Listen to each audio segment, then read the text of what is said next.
na kami. Nagpapasalamat pa ako sa mga tumatangkilik namin mga customer. Magandang araw mga kaibigan. Sa araw na ito ay ihahatid ko kayo sa isa na namang episode ng ating Tikiman. Siyempre kasama si Sir Nel Carliano. At ito ang tandem ng Team Taong Gala. Sa araw na ito, ano nga ba ang dahilan bakit lugaw ang itinitinda ni tatay? Nagulat ako. Isang malalim na dahilan na talaga namang ikinalungkot ko. Ayan, good morning sir. Good morning, Sir, ano pong pangalan ninyo? Ako po si Ricky Kaintik. Oo. Paano kayo sir nag-come up ng ganitong klaseng business lugawan? Ito pong lugawan namin. Nag-umpisa po nito, nagkasakit yung apo namin. Na nagkaroon siya ng leukemia. Kaya ito po, apo na kami. Nagulat ako sa revelasyon ni tatay. Malalim ang pinaghuhugutan niya kung bakit nagpapatuloy siya sa pagtitinda ng lugaw. Dito pala niya pinagkukuha ang mga panggastos pangangailangang medikal ng kanyang apo. Nagpapasalamat pa ako sa mga tumatangkilik namin mga customer. Natutulungan po nila kami. Malaking tulong na po ito, sir, para doon sa pampagamot ng apo. So bali yung ano dito, yung ibig sabihin yung kinikita ninyo is for medication sa anak niyo? Sa apo niyo? For medication po. Bayad ng doktor, pampagamot po. Kaya nagpapasalamat po ako sa customer. At saka sa GNT po. Napinigyan nila ako ng lugar doon para magtinda po for accused.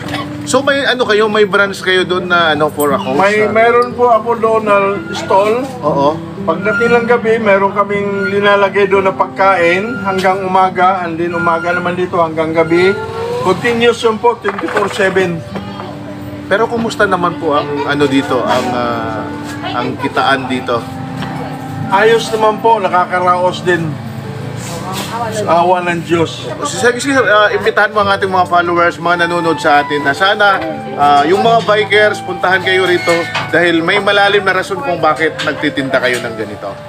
Sa lahat ng mga customer ko, lalo yung Greenlander, lahat ng mga customer, pinanyayahan ko po dito sa lugawan ng Oval na pumunta sila at tikman nila yung luto namin lugaw. At saka mayroon pa mga luto na hindi lang lugaw lang talaga. So, salamat sir ha. Maraming salamat po. Nagulat ako doon sa revelasyon niya. Thank you so much. Sana po sir, pasyalan kayo ng mga tao dito. Maraming salamat po. Thank you sir. Maraming salamat. Nagulat ako sa revelasyon na yun. Isa sa nagbigay hugot kay tatay para magpatuloy sa pagtitinda ng lugaw. Ang sitwasyon ng kanyang apo na di umano ay patuloy na medikasyon at kailangan niyang kumilos at kumayon. Kaya yung mga nandyan sa nanonood ng ating vlog, at kung dito lang kayo sa Cainta, dito lang po siya, bago pumasok kayo ng Ubal, Cainta. Ano pong kalsada ito? Montevista po. Montevista. Yan Village. dito po. Montevista Village. Ang pasukan po nito, kung galing kayo ng labasan, papasok kayo ng COL Ortigas Extension. Pagpasok nyo, unang kanto, kakanan lang po kayo rito. Nandito na po ang Ubal. Ito, ramdam mo yung sarap at linamnam. Talagang ano siya, mga kapatid. So dito lang po yan, sa malapit sa Ubal.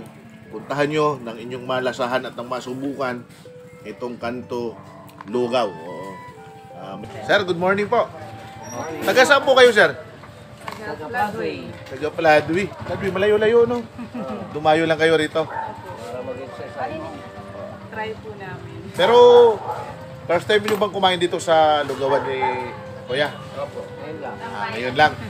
So, at least masusubukan nyo kung gaano kasarap. Ayan. Anong pangalan po? Sige po. An. Si Sir? Randy, Sir, baka may babatiin kayo, Sir. punta kayo rito mag-exercise. Salamat, Sir, ha? Kumain. Ayun. Thank you, Sir. Thank you.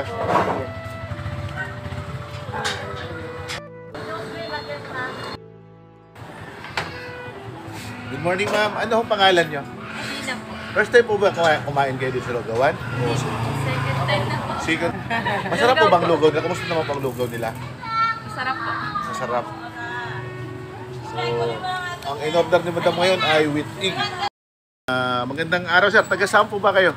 Ako ay taga-Pasig, sir. Taga Pasig. Oo. Sir, ngayon pa lang nagpapasalamat ako sa pag-order ninyo ng lugaw dahil alam mo ba na ang isang cup ng lugaw ay malaking tulong yun sir para sa medikasyon ng apo ni sir.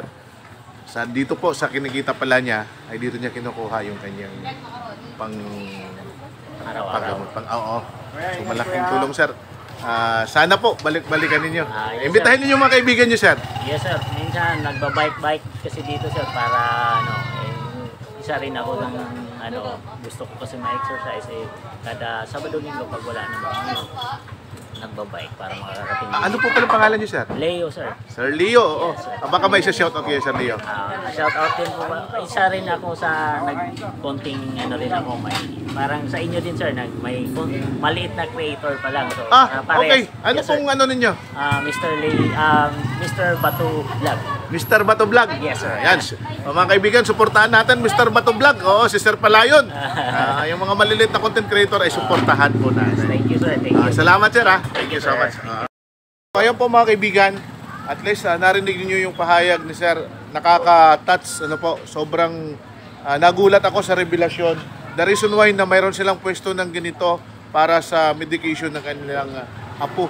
So sana po, nananawagan ako sa lahat ng mga bikers, sa lahat ng mga may matabang puso po. Yung pagkain po ninyo ng lugaw rito ay may isang malalim na dahilan. Tandaan ninyo, sa bawat lugaw na orderin natin dito sa tambayan ay para sa apo ni Sir. Naway, sa pamamagitan ng ating vlog nito ay mapuntahan ninyo, bisitahin nyo dito lang po sa tapat ng Oval Park. Makikita po, pag linggo po, maaga po silang nagbubukas. Halina't tangkilikin natin ang kanilang lugawan bilang kunting tulong na rin natin sa medikasyon ng kanyang apo. Ako po muli si Taong Gala. Sir Milgar, ano masasabi mo pala? Tangkilikin po natin. Tangkilikin ng mga followers namin. Kami po kanina dito, maaga pa lang, kumain na kami ng kanilang lugaw na masarap. Malagkit ang bigas. Kakaibang lasa po ng lugaw. Ayan. Sa lahat po naman nakakakita po ng ating vlog, sa lahat po ng mga nagpa-follow sa atin, sana po, mapuntahan po ninyo.